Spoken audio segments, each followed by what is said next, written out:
안녕하세요. 이번 시간부터는 고교 블라인드 제도에 대해서 길게 얘기해보는 시간을 가지려고 합니다. 총 4파트로 생각을 하고 있고요. 5시간 분량입니다. 고교 블라인드 제도 시행부터 맹점이나 시행되려면 어떤 점이 필요한지도 얘기를 해봐야 될 것 같고, 시행되고 나면 어떤 식으로 결과가 이루어질지에 대해서도 생각해보는 시간을 갖도록 하겠습니다. 2017년으로 거슬러 올라가 봐야 될 것 같아요. 교육부에서 발표가 한번 나왔었는데요. 파란색 박스를 보시면요. 사교육 등으로 인해서 학생들의 진정한 배움과 성장을 이끌어내기에는 한계가 있었다. 그래서 학생 성장 중심의 교육 철학이 학교 현장에 구현될 수 있도록 대입 전형을 개편하겠다. 그 중에 하나가 블라인드 면접을 도입하겠다. 이런 거였거든요. 그래서 그러니까 블라인드 제도를 찬성하는 쪽, 블라인드 제도를 반대하는 쪽, 양측 다 이제 논평을 냈었는데, 베리타스알파는 대표적으로 블라인드 면접을 하면 안 된다고 했던 언론이었습니다.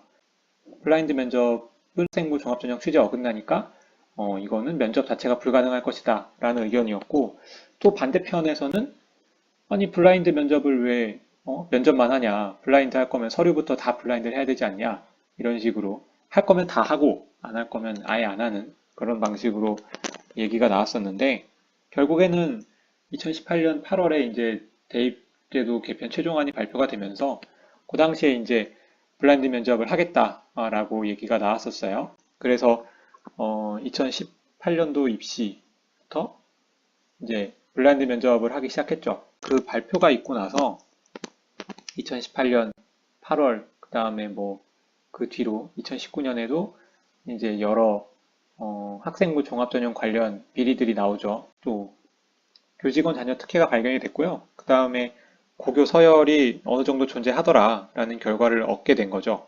대입 합격률의 특목 자사고가 높고 고교 프로파일에 편법 배제된 내용들이 발견이 됐다는 거예요. 예를 들어서 제가 이걸 정확하게 확인을 하진 못했지만 유명 대학에서 이제 학교에 이런 식으로 부탁을 합니다. 고교 프로파일에 어, 상장명을 적고 상장명에 어떤 상이 가장 파워풀한 상이고 이 상을 받은 학생은 학교에서 보증한 학생이다 라는 식으로 약간 점을 찍어달라는 식으로 의뢰를 많이 받아요. 입학사정관도 학생들을 골라내는 작업이 힘드니까 학교에서 어느 정도 힘을 써줬으면 하는 내용들이 있거든요. 그래서 어떤 상을 받으면 이 학생이 대단한 것이다. 이 학생은 이 학교에 올 만하다. 그냥 서울에 있는 중상위권 대학이 아니고 진짜 정시로 가장 최고 수준에 있는 대학들도 이런 부탁을 막 합니다. 그러니까 당연히 학교 측에서 그런 식으로 얘기를 뭐 받아들이지 않을 수 없고 그게 곧 편법 기재가 되는 거죠. 그래서 2019년 11월 28일에 교육부가 대입제도 공정성 강화 방안을 발표합니다. 그래서 이제 2024년도 대입부터 적용이 되는데 현재 중3이겠죠?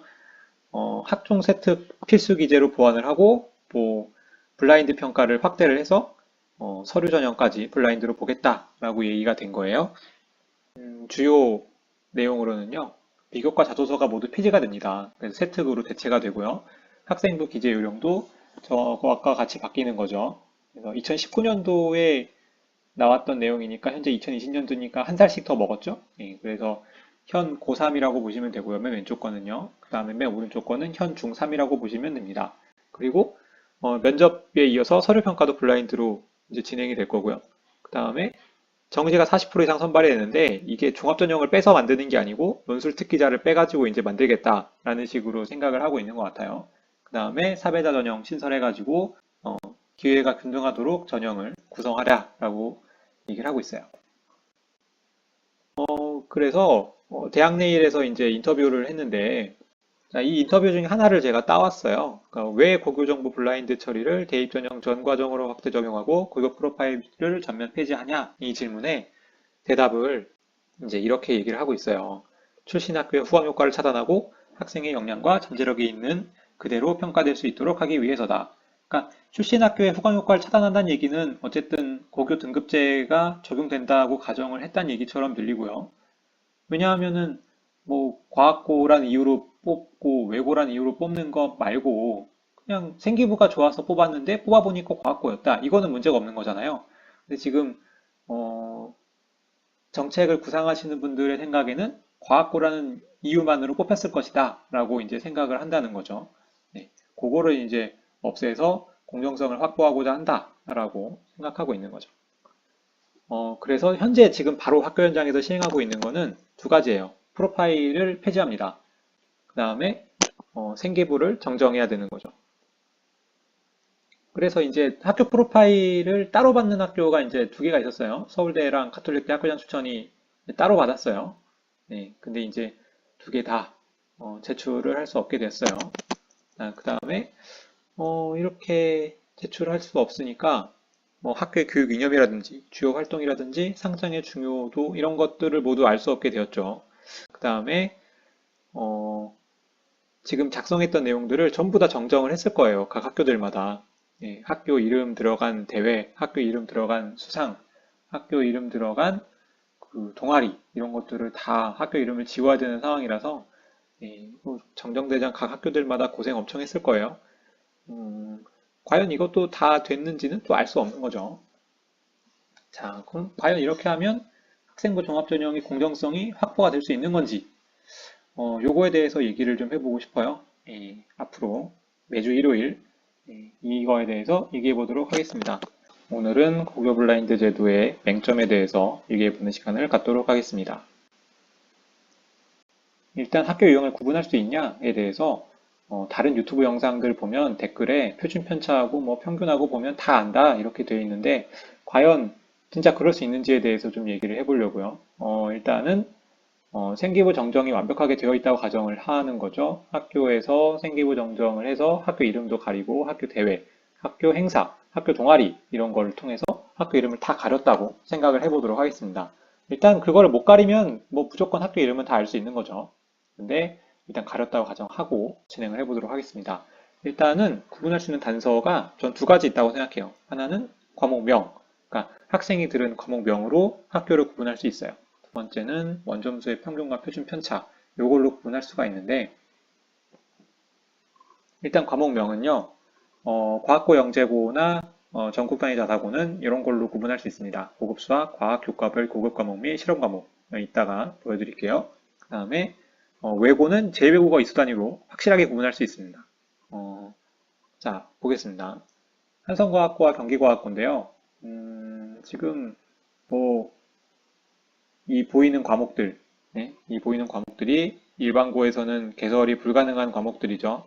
개설할 수 있는데 개설을 한다고 해도 학생들이 많이 몰리지도 않고 개설이 될지 안 될지도 모르겠어요. 외고 경우 보겠습니다. 외고에서 지금 요 제2외국어들인데요. 제2외국어들이 단위수가 엄청 많죠. 네, 이 단위수를 가지고 있는 인문계 고등학교가 없으니까 딱 보면 외고 이렇게 나오는 거죠. 그래서 과목명으로 이미 특목고와 영재고는 다 구분이 가능해요. 자, 그러면 자사고도 구분이 가능한지 한번 보겠습니다. 이 원점수의 평균과 표준 편차로 구분을 하는 건데요. 저기 성적표 보시면 저 빨간색 네모 나오죠. 원점수, 평균, 과목, 괄호의 표준 편차 이렇게 나오고 성취도 뜨고요. 수강자 수가 뜨죠. 이걸로 이제 대충 알 수가 있어요. 사실 수강자 수로도 이제 도시와 농촌 정도는 구분할 수가 있는데 또는 이제 과목명과 수강자 수 가지고 학교의 유형도 구분해낼 수가 있어요. 근데 이제 원점수 표준 편차로 다 구분이 가능하다고 이제 여러 댓글들이나 이런 데 보면 나와 있으니까 한번 검증을 해본 거예요. 일단 평균에 대해서 얘기를 해보도록 할게요. 평균은 총합을 수강자 수로 나눈 거죠. 그래서 이제 평균이 높으면 학생들 점수가 높다라고 할 수 있어요. 근데 시험이 쉬우면 그냥 평균이 높을 수 있으니까 그걸 잡아주는 개념이 표준 편차죠. 편차들의 제곱의 합의 평균인데 그게 이제 분산이고 분산의 제곱근이 표준 편차죠. 이제 표준 편차가 낮으면 학생들의 점수가 평균주에 몰려 있다라고 확률과 통계 시간에 배우죠. 이제 가설이 이거예요. 성취수준이 높은 학교일수록 평균이 높고 표준 편차가 낮을 것이다 라고 이제 생각을 할 수 있는데 과연 그 표준 편차 값을 구분해낼 수 있냐에 대해서 실험을 좀 해봤어요. 첫 번째는 가장 기초적인 유형이에요. 지금 여기 가로축이 점수대고 세로축은 점수대별 학생 인원이에요. 지금 보시면은 그 가운데 점수가 굉장히 높죠. 그 다음에 그 양쪽 끝, 그러니까 90점에서 100점, 그 다음에 0점에서 9점, 요 사이가 가장 적어요. 그러니까 우리가 알고 있는 그냥 시험의 정규분포 요 정도 생각할 수 있어요. 예, 이런 경우에 이제 수강자 수 200명을 기준으로 50회 생성을 했더니 표준 편차가 21에서 22 정도 나온대요. 실제로 제가 예전에 학교 다닐 때도 그렇고 자료를 내도 그렇고 이 정도 표준 편차가 나왔어요. 일반고에서, 일반 학교에서요. 그 다음에 좀 시험이 어려우면 이제 약간 평균이 왼쪽으로 쏠리죠. 평균이 왼쪽으로 쏠려서 이제 뭐 10점대, 20점대가 엄청나게 많아지는 그런 시험이 되죠. 그런 경우는 아무래도 이제 앞의 경우보다는 평균 가까이에 이제 학생들이 쏠려 있으니까 표준 편차가 조금 낮긴 낮아요. 18에서 19 정도 나오더라고요. 근데 이제 이런 경우도 있죠. 문제가 조금 더 쉬워서 이제 중상위권이 좀 두터워지는 그런 유형들인데 그런 경우에도 표준 편차가 원래 있던 것보다는 약간 줄어들긴 해요. 근데 19에서 20 정도 나온단 말이죠. 근데 이제 이런 경우가 있어요. 상위권이 되게 많은데 이제 변별 문항이 소수여서 이제 엄청 고득점자는 없는데 중상위권이 굉장히 많은 유형이에요. 그러니까 이런 유형의 학교에서 시험이 약간 쉬우면 이제 이렇게 되는 거죠. 근데 대부분의 학생들이 성취도가 높기 때문에 이제 고난도 문제를 적절히 섞어서 등급을 가르면 이런 식으로 나오게 됩니다. 어려운 문제 한 두세 개 정도 섞으면 이런 문제가 나오는데 표준 편차는 17에서 18 정도 나와요. 그러면은 아까 표준 편차가 21이었고 뭐 이 정도가 17이면 표준 편차가 4 가지고 모든 게 가능한 거냐? 자, 그런 거는 한번 이런 결론을 낼 수 있을 것 같아요. 자, 지필평가에서 표준 편차가 3, 4 차이가 나면 실제 성적표에 들어갈 표준 편차는 지필평가로만 들어가는 게 아니고 지필평가와 수행평가의 합산으로 들어가는 거죠.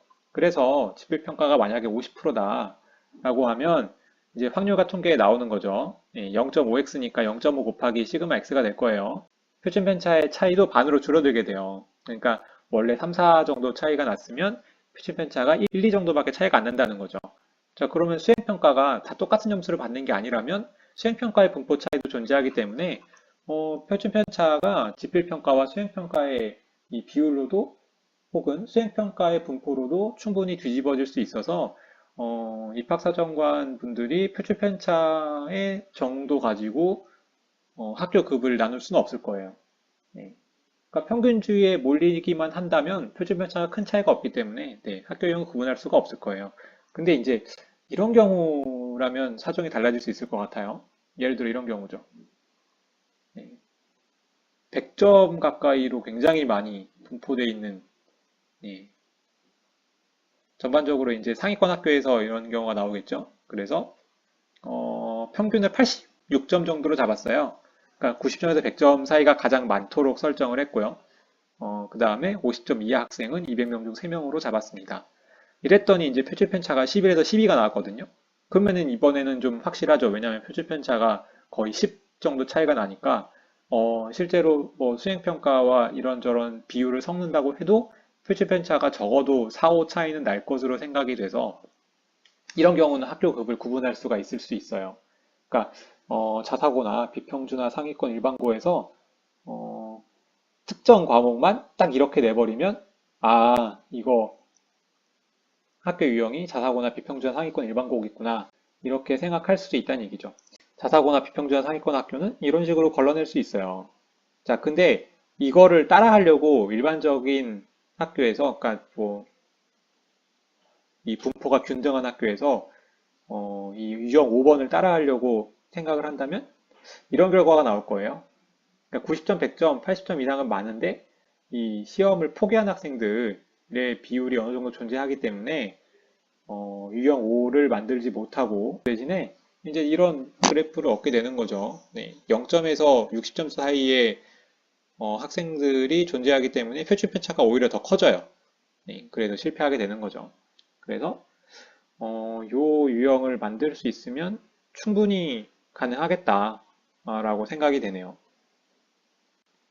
자, 그래서 뭐 이제 현재까지는 고교 서열화가 확인이 됐대잖아요. 그래서 고교 등급제 사례는 확인을 못했지만 어쨌든 뭐 과학고, 외고, 자사고, 일반고를 구분해내서 그거에 대해서 평가를 했다. 근데 이제 고교 블라인드 제도가 시행이 되더라도 저런 성적 분포를 가지고 시험 성적을 낸다면 학교급을 또 구분해낼 수 있다는 얘기예요. 네. 근데 자, 이거 보시면요. 뭐 고교 유형을 확인할 수 있는 것 자체가 문제는 아니죠. 지금 그러니까 뭐 과학고라서 붙었다, 외고라서 붙었다, 자사고라서 붙었다. 그게 아니라 생기부를 열어봤더니 일반고 학생보다 자사고 학생의 생기부가 좋고 뭐 여러모로 전공적 합성도 우수하고 어, 여러 기초 소양도 많이 쌓았고 대학 와서 충분히 공부를 잘하겠더라 라고 느껴서 뽑은 거면은 전혀 문제가 안 되는 거 아닙니까? 현재까지 문제가 된 사례는 아닌 거죠. 이제 정책을 구상한 입장에서 만약에 일반고가 유리하도록 설정하려고 고교 블라인드 제도를 실시를 한다면 과연 기획한 사람의 의도대로 흘러갈 수 있을지에 대해서 또 한번 얘기해보는 시간을 갖도록 하겠습니다.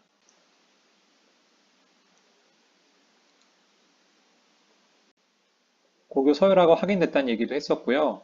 실태 조사를 해보니까 과학고, 외고, 자사고, 일반고 순으로 고교 서열화가 있더라 라는 결과를 얻었는데요. 그래서 이제 대책으로 비교과 자소서를 모두 폐지한다. 세부 능력 특기 사항으로 간다. 라고 하고 서류도 블라인드로 다 진행하기로 했다라는 거죠.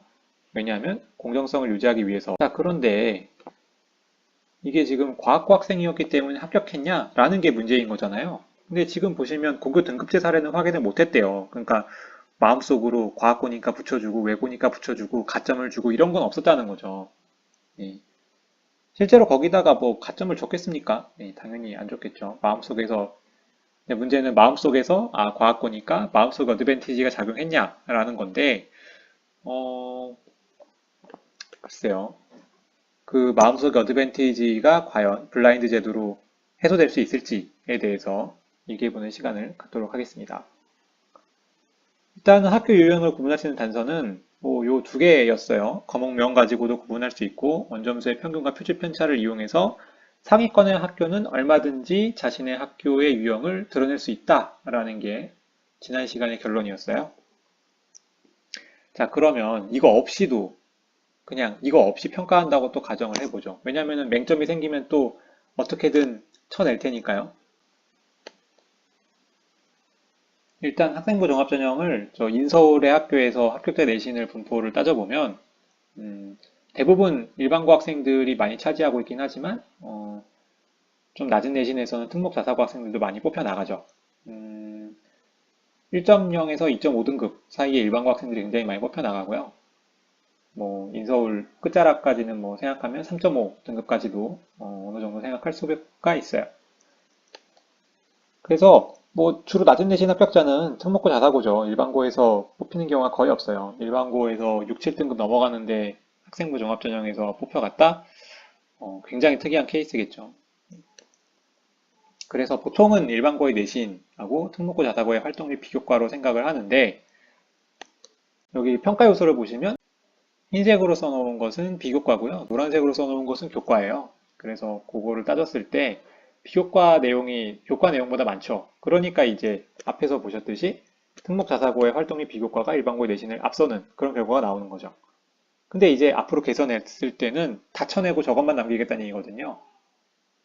자, 그러면 앞으로 평가 기준에 따라서 생각을 해보도록 하겠습니다. 평가 기준은 6개 대학 공동연구가 된 거 기준으로 좀 생각을 해볼게요. 첫 번째는 학업 역량, 다음 전공력 합성, 발전 가능성, 인성. 예, 요 네 가지를 가지고 평가 기준을 만들었는데 요거의 세부적인 평가 지표는 이런 것들입니다. 학업 성취도, 뭐 학업 태도, 학업 의지, 탐구 활동, 전공 관련 내용, 그 다음에 발전 가능성에 대해서 자기주도성이나 뭐 리더십, 뭐 이런 것들인데 지금 보시면 흰색이 비교과고 노란색이 교과예요. 그러니까 결론적으로 얘기하면 마찬가지로 비교과의 평가 요소가 교과의 평가 요소보다 많아요. 그죠? 그러니까 아까도 말씀드렸듯이 비교과 쪽에서 더 많은 비중을 차지하니까 자사고 특목고의 비교과가 일반고의 교과를 앞지른다라는 결과를 얻을 수가 있는데 다시 한번 볼게요. 자, 여기서 이렇게 빠졌어요. 그러면 이제 세특창체 종합만으로 비교과 요소를 평가하게 되는 거죠. 그러니까 비교과 요소가 많이 줄고 한 절반 절반 이렇게 됐는데 그럼 과연 이렇게 됐을 때 교과 요소가 많이 들어갈 수 있느냐에 대해서 생각을 해보자는 거죠. 현재 자소서가 폐지된 학교들이 꽤 있죠. 네. 자, 자소서가 폐지되면 학생 스스로 지원 동의나 성장 과정을 작성하는 과정이 이제 없어요. 그러니까 자소서가 없기 때문에 다 학교에 써준 대로 간단 말이에요. 그러면 자소서 첨삭 안 받으니까 오히려 사교육 비용 줄고 외부 요인이 없어지는 거 아니냐라고 생각할 수 있는데 저는 그렇게 생각하지 않아요. 왜냐하면 나머지 생기부는 그러면은 누가 써주냐는 거예요. 자, 학교에서 결국 써주는 건데 학교 생활기록부 기재요령에 의하면 세분용 특기사항이 수행평가나 지필평가를 기반으로 한 학생의 성취도와 성장 과정을 작성하도록 유도하고 있어요. 이 생기부 기재요령, 교육청에서 배포하는 거에 비하면 그러고 있는데 그러면 학교에서 시행하는 수행평가가 모두 동일하지가 않잖아요. 그러면은 이 전공적 합성이나 세특을 진로 관련 세특을 써주는 학교와 그렇지 않고 그냥 숙제 검사하고 과제 잘 했는지 이거 체크하고 그 다음에 멘토링 했는지 체크하고 이걸로 하는 수행평가랑 완전 그 수행평가의 질이 달라지니까 나오는 세특의 질도 달라지거든요. 이게 지금 문제입니다. 그러니까 자소서가 폐지된다고 했을 때 외부 요인을 없애니까 좋다라고 생각할 수도 있지만 오히려 세특 때문에 벌어진 학교 간의 차이를 줄일 수 있는 여지가 없어지는 것도 한몫할 수 있어요. 그래서 오히려 자소서가 폐지됐을 때 일반고가 유리하다? 이렇게 생각할 수는 없다고 저는 생각이 돼요. 만약에 독서, 수상이 폐지가 된다고 하면 그러니까 일반고 학생들은 수상한 거 위주, 독서 위주로 보통 생기부를 시작을 하는데 그게 없어지니까 좀 막막한 거죠. 새 특을 가지고 내가 학과를 지원하고 학교를 지원해야 되는 상황이니까요. 자소서도 없으니까 이거 자율이나 진로나 행발이나 이런 것도 만들기가 쉽지 않단 말이에요. 그러면 결국 수상이나 독서에 관한 내용을 행발이나 이런 데 적절하게 끌고 와서 써야 되는데 그럼 기존에 있던 내용들을 지우고 수상 독서를 결국 채우는 과정이 되니까 오히려 쓸 수 있는 내용이 좀 더 줄어들게 되죠. 그러니까 일반고에서 할 수 있는 일들이 굉장히 한정되어 있기 때문에 오히려 비교과 영역에서 세특의 비중을 넓히는 것밖에 안 돼요. 그렇게 되면 아까 얘기했듯이 세특은 결국 학교의 시스템이나 학교의 교육 계획에 따라서 엄청 격차가 벌어지기 때문에 학교의 시스템에 따라서 평가 점수가 달라질 수밖에 없어요. 그러니까 이거는 과연 공정하냐? 모든 학교가 동일하게 적용이 되고 동일하게 평가가 되고 학생들을 동일하게 보고 있느냐에 대해서는 항상 미지수기 때문에 이게 공정성의 여부가 생각이 달라질 수밖에 없거든요. 자, 그래서 결국에는 비교 경력을 줄인다고 해서 일반고가 유리한 게 아니에요. 그러면은 비교 경력을 줄였을 때 일반고가 유리한 게 아니라면 내신을 강조해야 되나? 라고 생각할 수 있는데 자, 내신을 강조하게 되면 학생부 종합전형은 아까 얘기했듯이 비교과 평가 요소가 많다 그랬잖아요. 거기서 내신을 더 늘린다는 거는 입학사정관들한테 좋은 소리가 아니죠. 왜냐하면 내신으로 뽑을 거면 교과전형으로 뽑지 왜 종합전형으로 뽑겠어요. 그렇게 되기 때문에 이거는 입학사정관들의 TO를 줄이는 일하고 비슷해지기 때문에 이것을 대학 입장에서 혹은 입학사정관들 입장에서 내신 비중을 넓혀서 뽑지는 않을 것이다라고 저는 생각이 돼요. 그래서 또 만약에 진로 선택 과목을 내신이 아니고 비교과 영역으로 평가하게 된다면 지금 기존 내신 등급보다도 폭넓은 내신 범위에 선발할 수가 있게 되겠죠? 그렇게 되면 고교 블라인드 제도가 학교 유형별 후광 효과에서 벗어나기 위해서 시행한 정책인데, 그랬을 때 여러 가지 부딪히는 경우들이 많겠죠. 네. 자, 그러면 이런 맹점들을 해결하고 공정하게 시행되려면 어떤 조건들이 필요한가? 그 다음에 블라인드 제도가 과연 공정하게 시행될 수 있나? 이거에 대해서 다음 시간에 얘기를 해보도록 하겠습니다. 고교 서열화가 확인된 상황에서 이 고교 서열화가 과연 고교 등급제와 관련이 있었느냐에 대해서는 아직 확인을 못했다고 말씀을 드렸었어요. 그래서 학생부 종합전형이 과학고나 외고나 자사고에 유리하게 설정이 된 것이라면 지금 정부에서는 일반고가 유리하도록 새로 디자인을 하고 싶다라는 건데 그게 과연 그렇게 될 수 있을까에 대해서 지금 얘기를 하고 있어요. 자소서가 폐지되면 학생 스스로 변론할 수 있는 기회가 사라지게 되고요. 수상 독서가 폐지되면 학교의 시스템에 따라서 평가 점수가 달라질 수밖에 없어서 막상 비교과 영역을 줄인다고 했을 때 일반고가 유리한 것은 아니라고 말씀을 드렸었거든요. 그러면 고교 블라인드 제도가 정부가 말하는 공정하게 시행이 되려면 어떤 조건들이 필요할까에 대해서 얘기해보는 시간을 갖도록 하겠습니다. 첫 번째는 이 기재금지 사항을 확실하게 지켜야겠죠. 그러니까 생활기록부를 보고 이거 어느 학교네 라고 바로 얘기를 할 수 없게 만들어야겠어요. 근데 이제 어느 학교가 특정한 뭐 프로그램을 항상 매년 시행하고 있었어요.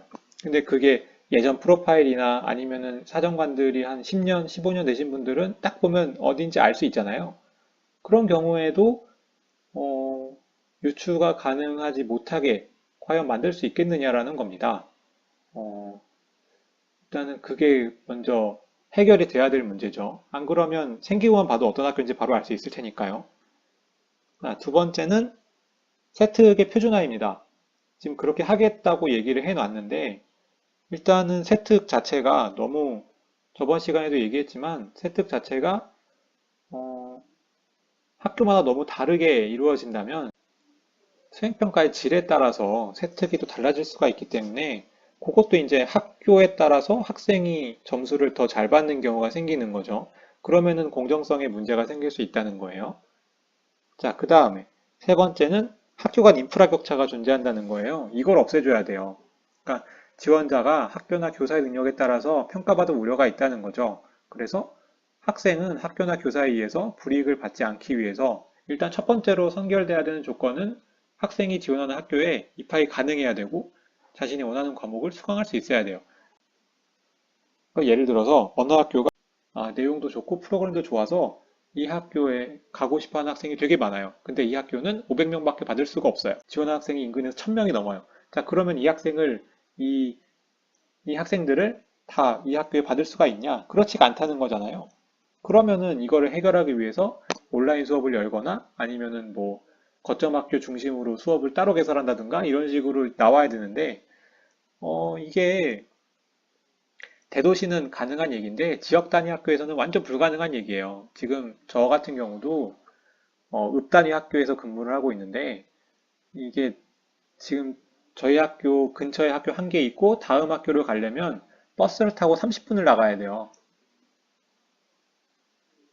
그 정도로 지금 학교 상황이 열악해서 다른 학교로 옮겨가면서 수업을 들을 수 없는 상황이란 말이에요. 그러니까 온라인 수업으로 대체를 해야 되는데 그럼 과연 온라인 수업은 또 가능하냐? 전국적인 시스템으로 이거를 만들어낼 수 있냐? 이거죠. 뭐 그러면은 전국적이 안 되면 지역에서 이걸 해결해야 되는데 지금 제가 있는 학교보다 더 인구수가 적은 학교는 뭐 과목 하나 개설하는데 학생 3명 들어오고 막 이럴 거 아니에요. 그러면은 선생님들이 일주일에 준비해야 되는 과목 개수가 막 3개, 4개, 5개 이렇게 될 수도 있어요. 그러면은 한 사람당 한 과목 준비하기도 쉬운 일은 아닌데 5개씩 준비하려면은 선생님들이 과연 이게 1, 2년 버텨서 끝날 문제는 아니잖아요. 그럼 앞으로 계속 그렇게 돼야 되는 건데 과연 가능하겠냐라는 겁니다. 예, 과부하가 분명히 예상될 거예요. 그래서 도시 농촌 간의 인프라 격차 해소, 그 다음에 일반고나 특목고의 격차 해소 이런 것들이 없으면 이게 불가능합니다. 과연 이것들을 해결하지 않고서 가능할지 잘 모르겠어요.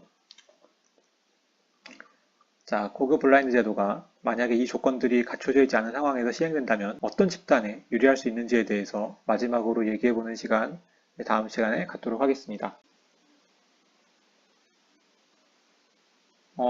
계속 이 얘기부터 시작을 하고 있는데요. 고교서열화가 현재 학생부 종합전형에서 나오고 있다라고 했는데 과연 그게 고교 등급제로 이어졌느냐? 그건 아니라는 거였어요.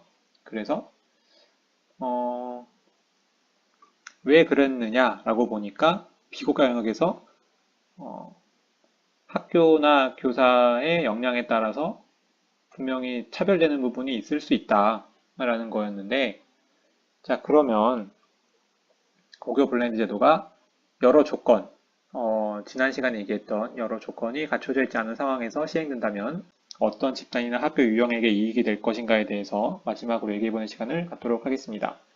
첫 번째는 기재 금지 사항에 엄수가 안 됐을 경우에요. 그러니까 뭐 예를 들어서 특정한 학교가 시행하는 프로그램을 기재하는 경우 기존 고교 프로파일이나 오랜 경력을 가진 입학사정관들이 학교를 금방 알 수가 있잖아요. 그렇게 되면 학교를 암시하는 문구를 곳곳에 심겠죠. 곳곳에 심는데 그게 필터링이 안 돼 버리면 블라인드가 돼 있다고 하지만 블라인드가 안 된 건 다름이 없어서 특정 학교에 유리할 수 있는 결과가 나올 수 있다는 거예요. 자, 그 다음에 세특의 표준화가 만약에 실패한 경우 이렇게 되면 학교나 교사의 능력에 따라서 평가 점수가 바뀌게 되는데 팀플이 가능한 수업을 굉장히 많이 만들 수가 있는데 이제 그렇지 못한 학교에서는 팀플 하자고 하면 5명 중에 3명이 막 안 하고 놀고 막 이래요. 그러면 2명이서 팀플 하면은 그게 팀플 수행평가가 잘 안 되잖아요. 그러니까 팀플 과제를 잘 못할 수밖에 없거든요. 그러니까 과제 관련 검사나 아니면 개인 에세이 이런 쪽으로 수행평가를 바꿀 수밖에 없어요. 자, 그렇게 되면 아무래도 세특의 질이 달라질 수밖에 없어서 교육 계획이 잘 이루어진 학교들에게 유리할 수밖에 없어요.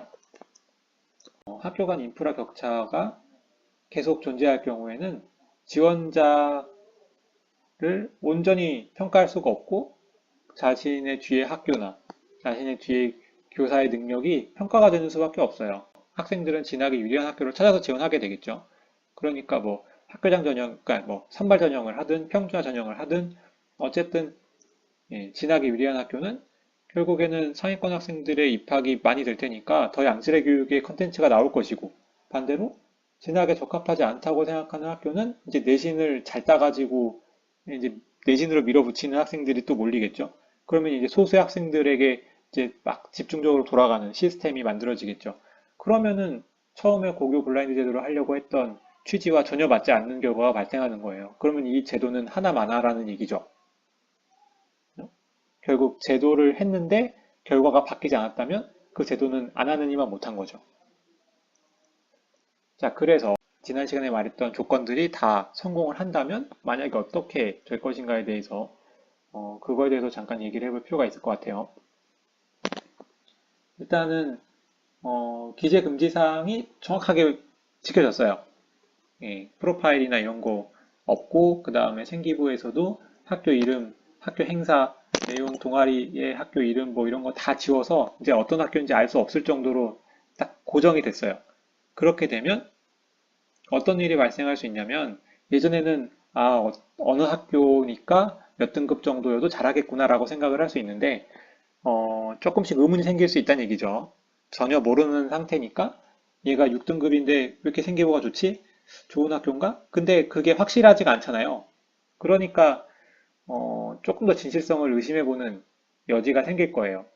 네, 그런 것만으로도 충분히 의미가 있을 수 있다는 얘기죠.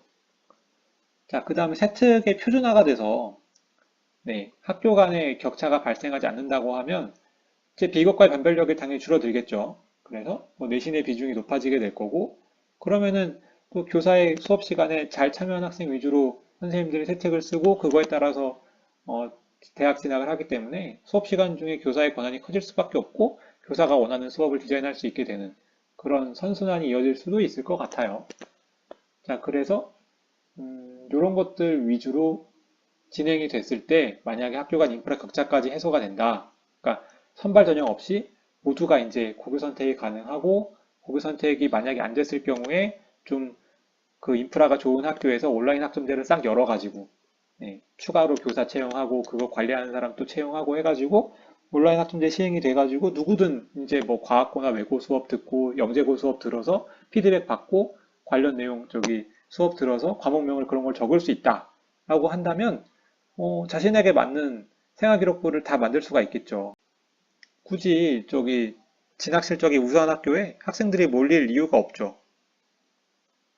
그죠? 진학 실적이 우수한 학교에 또 몰리게 되면 거기서 내신 싸움을 해야 되는데 굳이 그럴 필요가 없어요. 오히려 이제 개요 과목은 일반고에 수강해가지고 내신 챙기고 진로 선택 과목이나 심화 과목은 이제 저기 온라인으로 수업해가지고 쭉 학점을 챙긴다고 한다면 굳이 뭐 특목고 자사고 학생들에 비해서 전혀 일반고 학생들이 불리할 게 없는 그런 상황이 만들어질 수 있겠죠. 이게 이제 제 생각에는 교육부가 바라는 청사진이라고 생각이 되는데 과연 그렇게 되도록 움직일지는 잘 모르겠어요. 현재 질서가 무너지는 거를 또 누군가는 좋아하겠지만 누군가는 안 좋아할 수도 있을 테니까요. 네, 오늘은 여기까지 하도록 하겠습니다. 5주 동안 블라인드 제도에 대해서 얘기를 했는데 단순히 제 생각입니다. 단순히 제 생각이고 교육부의 방침이나 교육부의 의견과 앞으로 미래 어떻게 될지는 아무도 모르고 저와는 아무 관련이 없습니다. 앞으로 면접 얘기 계속 이어나갈 거고요.